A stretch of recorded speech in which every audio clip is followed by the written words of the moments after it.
Hello children, I hope you are fine and doing very well at home. I am Mrs. Madhuri and I am going to show you a video. This video has been presented by Patanjali Rishikul. So without wasting much of my time and your time, let's proceed to the video.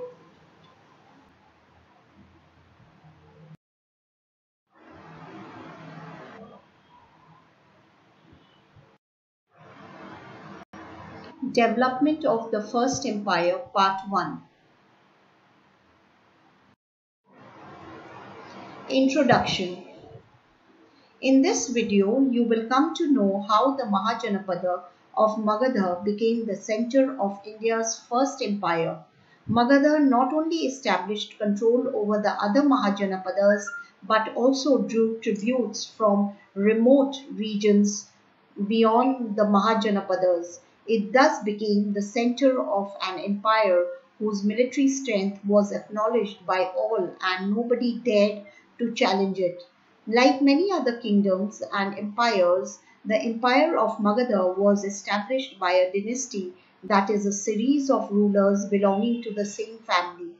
This dynasty is known as the Maurya dynasty. The Mauryan Empire began to take shape shortly after an invasion by Alexander the Great, who came from Macedonia near Greece. Alexander's invasion.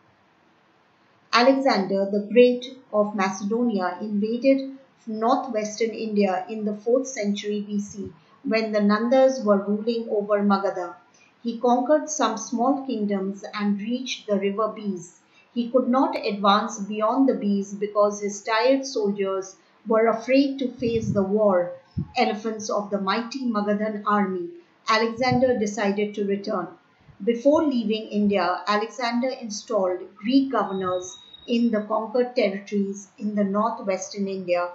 Alexander's invasion paved the way for the rise of the Mauryas. The Mauryan Empire.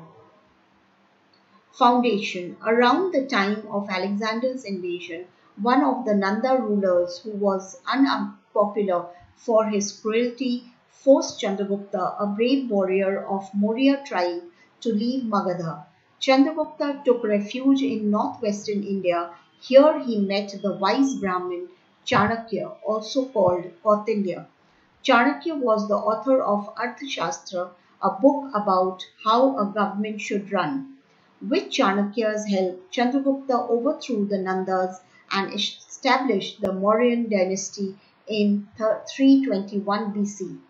The three most important rulers of their dynasty were Chandragupta Maurya, his son Bindusara, and Bindusara's son Ashoka. Expansion of territories. Chandragupta conquered the territories covering modern Afghanistan from their Greek ruler Seleucus Nictator.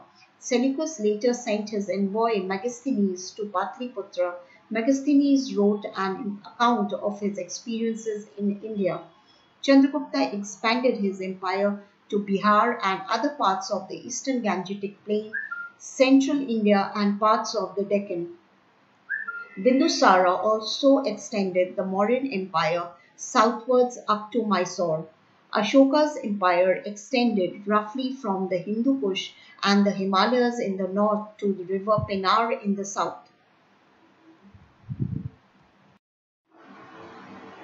Emperor Ashoka is remembered as one of the greatest rulers of India. Historians learnt about Ashoka from inscriptions on pillars and rocks found in various parts of India. For a long time, most of the inscriptions could not be read as they were in a script that had gone out of use. A scholar named James Prinsep deciphered the script and identified it as Brahmi.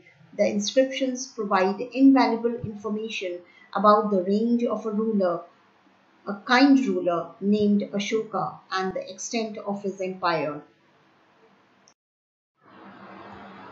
Thank you children for listening to the video.